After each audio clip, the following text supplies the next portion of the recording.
मुलीच्या घरच्यांनी कंप्लेंट केलं तर काय करतं? सासू सासरा सरळ जेलमध्ये घालतो. ते नवरा मला आमची सून आमची मालकी आहे चालत. तुम्हाला पत्नी सुद्धा मालकी हक्कासाठी दिलेली मालकी दिली नाही. एक प्रकारे भाडेकरू हे आपलं शरीर पण भाडेकरू पट्ट्याने घेतलेलं आहे. म्हणजे आपली मालकी, आपले द्रव्य, आपले गुण आणि आपले पर्याय, आपलं स्वद्रव्य, स्वक्षेत्र, स्वकाल आणि स्वभाव ही आपली एक अपेक्षेने मालकी आहे सामान्य रूपाने. आणि विशेष रूपाने कदाचित काय झालं तर लोक व्यवहारामध्ये इष्टेप किती प्रकारचे असते? स्थावर इष्टेप आणि जंगम. स्थावर कशाला म्हटलं? जंगम म्हणजे येते जाते. मग तसं आपला आत्मा पण स्थावर आणि जंगम इष्टेपने सहित आहे. अष्टपौर्णमध्ये पुस्तकाने सांगितलं स्थावर जंगम इष्टेप. द्रव्य आणि गुण स्थावर इष्टेप आहे. पर्याय येते जाते म्हणजे जंगम इष्टेप आहे.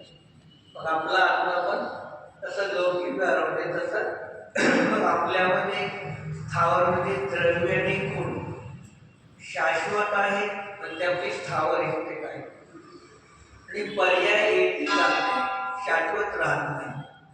म्हणून ती एका पेक्षेने जंगम म्हटले गेले. पण जंगम असली तर ती आपलीच आहे, दुसऱ्याची नाही. मग तसंच ती पर्याय आपल्याच द्रव्यातून, आपल्याच गुणातून, आपल्याच प्रदेशातून उत्पन्न होते, आपल्याच संपूर्ण प्रदेशामध्ये राहते आणि विलीन झाल्यानंतर आपल्याच प्रदेशामध्ये विलीन होते. म्हणजे ती बाहेर होते. या अपेक्षेने स्थावर आणि जंगम इष्टेपचे आपण मालिक आहोत. पण ती जंगम आहे, पर्याय आहे, येते जाते, शाश्वत राहत नाही.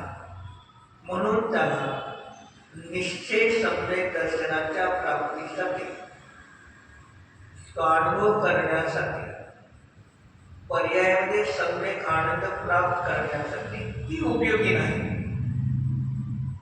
स्थावर जंगम इष्टेप ती उपयोगी नाही. स्थावर आत्मा आहे तो ध्यान करण्यासाठी उपयोगी आहे. ठीक आहे. मग आत्म्यामध्ये जास्त काळ टिकत नाही. मग तेव्हा जंगम इष्टेकडे तुम्ही जावा. या अपेक्षेने जी शुद्धामध्ये शुभाच्या अपेक्षेने ठीक आहे. म्हणून मग या अपेक्षेने करायला प्रगतीला फरक नाही. तसं इथे आचार्य योगेंद्र देव परमात्मा प्रकाशमध्ये परमात्माचं स्वरूप काय आहे, शब्दार्थ झाला, नयार्थ आणि पदार्थाच्याकडे नित्य जे विशेषण दिलेलं आहे. म्हणजे सांख्य बौद्ध मत आहे, अन्य मत जे आहे ते आत्म्याला एक क्षणामध्ये आत्मा उत्पन्न होतो आणि एक क्षणामध्ये दुसऱ्या क्षणामध्ये तो आत्मा समूळ नष्ट होतो आणि दुसऱ्या समयात दुसराच आत्मा उत्पन्न होतो. ते असं ज्यांनी आत्म्याला सर्वथा अनित्य मानलेला आहे, शून्य मानलेला आहे, पर पदार्थातून उत्पत्ती मानलेली आहे, त्याचा या ठिकाणी काय केला?